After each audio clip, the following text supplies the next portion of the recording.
Every minute, over 1 million plastic bottles are used worldwide. Now imagine what if this waste could become something useful? Hi everyone, today I will show you a simple eco-friendly idea how to turn a waste plastic bottle into a self-watering plant pot. It saves water, reduces plastic waste and help grow greenery. Step 1. Cut the bottle. First take an empty bottle and cut it into two halves. The top part will hold the plants and the bottom will store water. Step 2. Make self-watering system. Now insert a cotton thread or cloth through the bottle cap.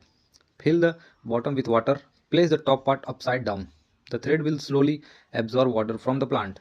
Step 3. Add soil and plant. Add soil and your favorite plants. Herbs like mint or coriander work great. Now your plants water itself. No daily watering needed. This small idea can reduce plastic waste, save water, and bring greenery into our homes. So, next time you finish a bottle, don't throw it away. Reuse it, reimagine it, respect our planet.